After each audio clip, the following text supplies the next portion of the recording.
Hey, good morning, and thank you for joining us here at Hope Online. If you're visiting with us, we are excited to have you as a part of our digital campus while we are in this time of being together while apart. And so I'm glad that you're with us. Yeah. I'm Jeff Bills. I'm one of the pastors here, and I'm being joined by Pastor Rick Court as well. And I don't know if you guys saw this week, there was a crazy story. It was about a guy who went out for a sailboat ride. He was going to go out off the coast of Florida at night, just stargazing and enjoying this beautiful scenery, right? Yeah. His name was Stuart, and he wasn't going out on a trip. He was just going out to stargaze for the evening. Yeah. It turns out he fell asleep while on the deck of his boat. I imagine looking up at the stars. He's 86 miles from shore. Well, he ends up 86 miles from shore, but his boat has a catastrophic fail, and it begins to sink, and it happens so quickly, he has no time to prepare or to gather anything except for a seat cushion. And I think we have a picture. We're going to show you a picture as well. He ends up 86 miles offshore. There he is on his upended boat. That's the anchor at the top. The rest of the boat is underwater, and he floated like that for the evening. That is terrifying. Like, can you imagine being that guy in that position where you're just kind of out for a joyride and all of a sudden you're in this catastrophic situation out at sea? Yep. Yeah, I've been out at sea, out on ships, cruise ships and so forth, and you can't see anything for miles but horizon. No, there is nothing there. He's quoted as saying, "I hung on to a floating cushion, and fortunately the boat did not sink completely." And so he hung on to the cushion and the boat, and he barely hanging on to the sinking boat. He spent the night in that condition. Yeah, crazy. Well, the story has a happy ending. A ship came along carrying it was a Chiquita banana ship, and fortunately, miraculously, they see Stuart B. out there in this situation, and there's an image of him climbing up over onto this rescue ship. And one of the things I found so intriguing was when he talked about how the crew had just embraced him, and they were so happy and elated, and they were feeding him, and I thought, why would they be that happy? Guy from a different country, a guy they didn't even know. And I think it comes down to the fact that they understood the peril that he was in, and the fragility of that whole thing, and the experience of being rescued. Right. So we're in the week of hope. As we're talking about the Advent season, this is the week of hope. And of course, that's a topic that's near and dear to my heart. Hope is living in the gap between despair and relief. Hope is the time between now and the not yet. It is this gap kind of time. So we're in a series this morning that Pastor Rick introduced last week, where we're looking at the Christmas story through the life of Mary in this series that we're calling A Merry Christmas. It's a little play on words. It's not M-E-R-R-Y, it's M-A-R-Y. We're looking at the Christmas story through the life and experience of Mary, but not just her experience in the Christmas story, but Mary's experience with Jesus. She was there through his whole life, his death, his resurrection, and the start of the early church.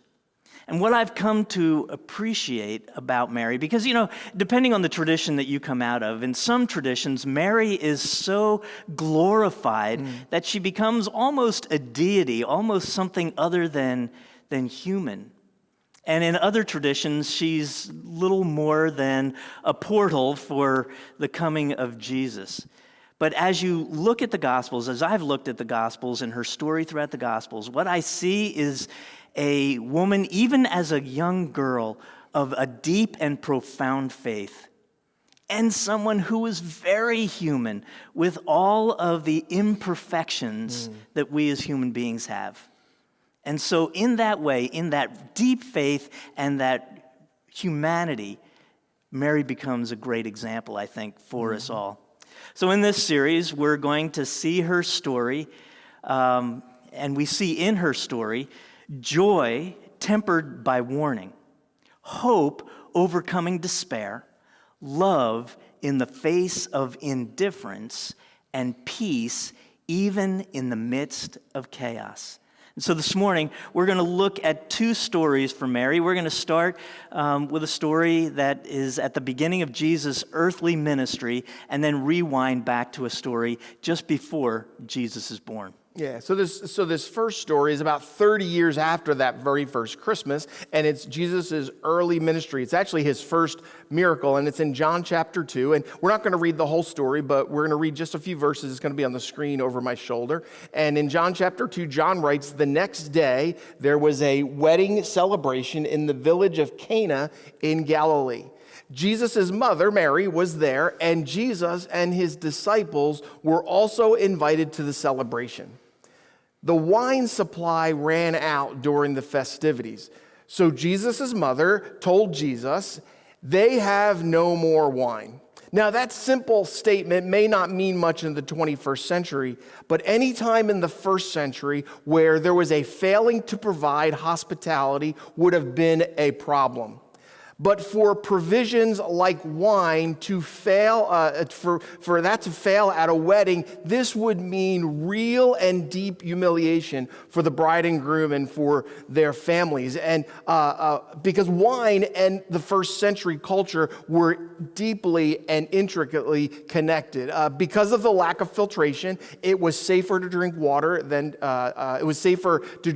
to drink water. It was used as a disinfectant for wounds. They used wine to dye clothes, which kind of makes sense because, we know how hard it is to get wine stains out of clothing, right?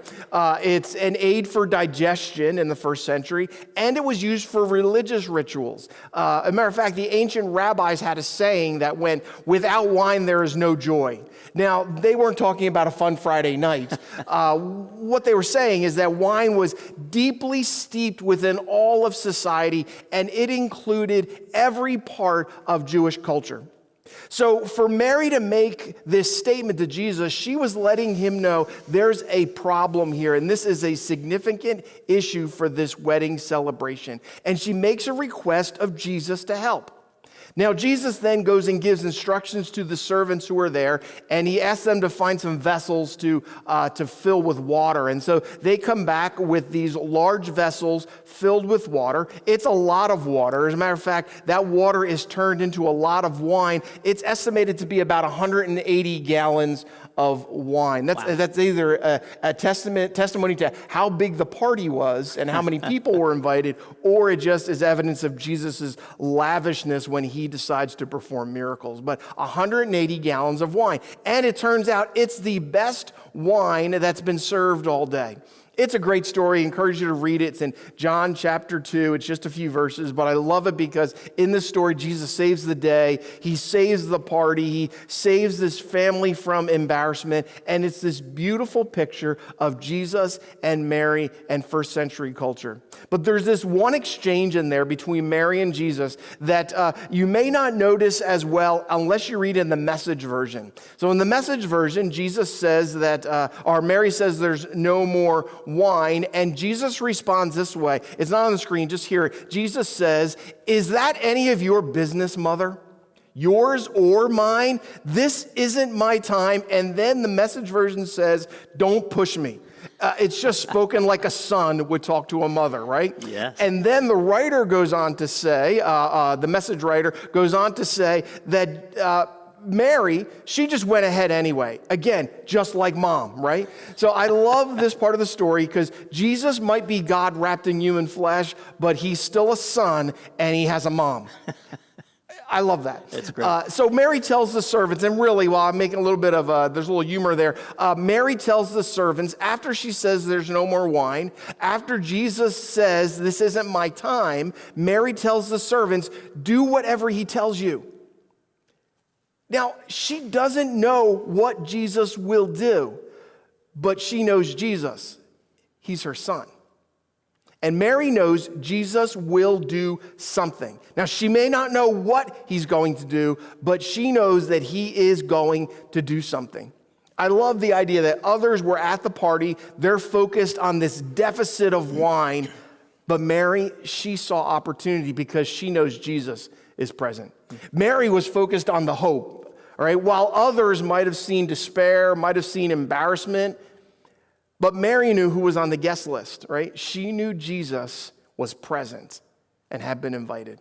While others were distracted by empty wine glasses, Mary, she gave her attention to Jesus. And like Jeff said earlier, this is part of Mary's life. This isn't a one-off story where Mary had this faith in her son Jesus. This is part of who she was.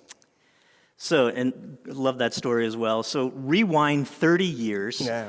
And we have Mary, who has just heard from an angel, Gabriel, that she is going to miraculously conceive and she is going to give birth to the long-awaited Messiah. And in that one moment, her whole world, her whole life plan turned upside down. What she imagined her life would be was going to radically change from that point forward.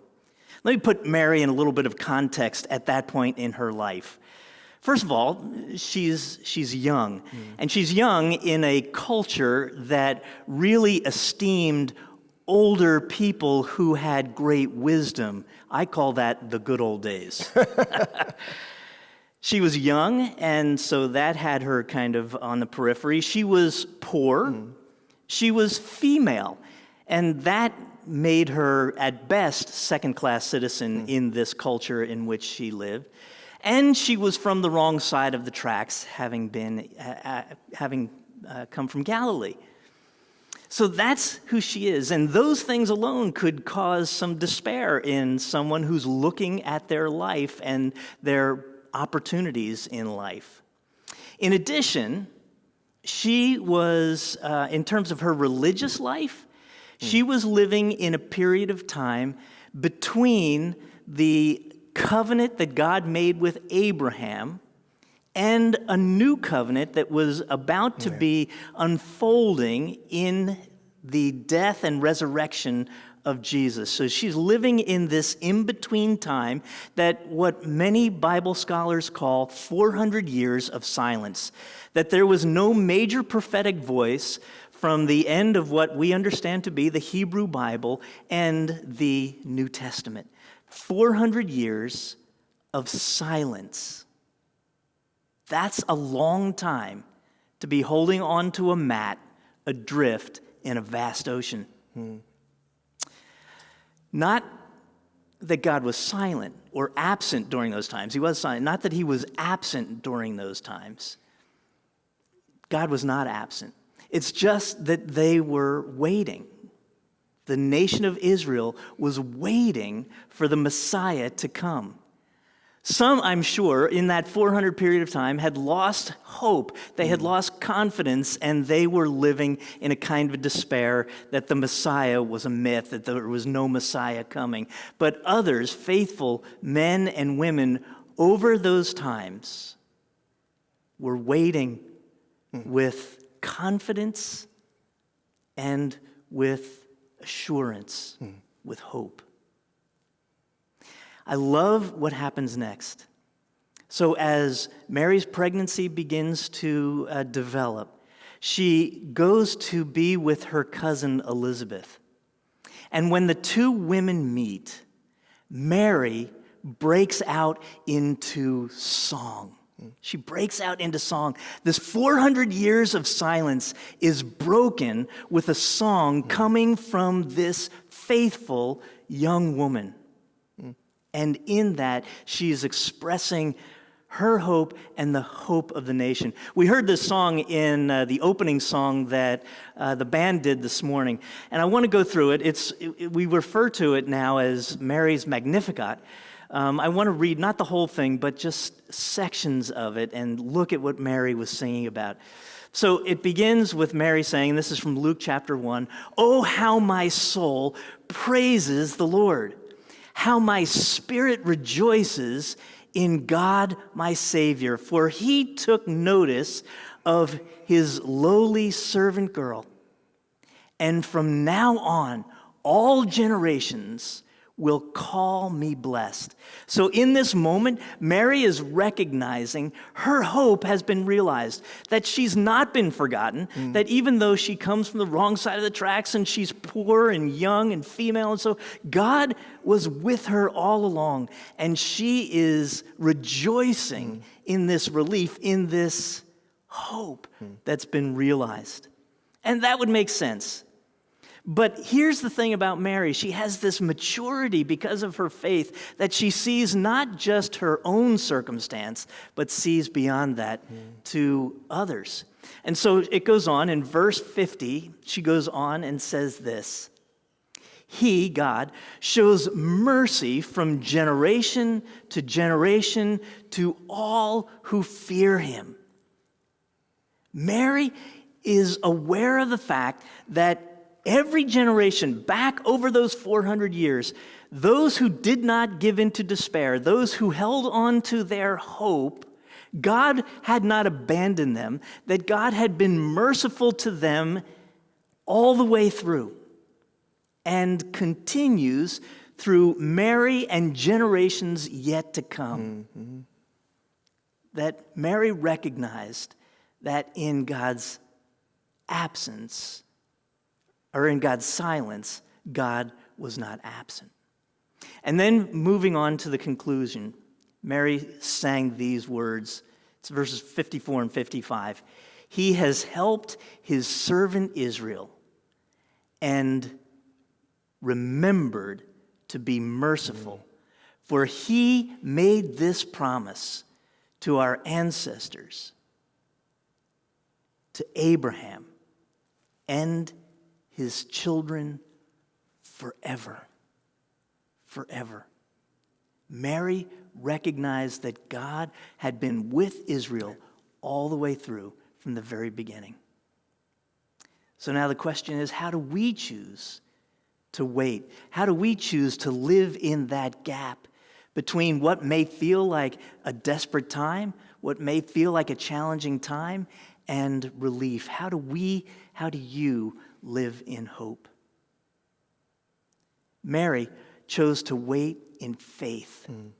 Her circumstances could have easily had her live her life in despair, but instead, she put her trust in God and ultimately in Jesus.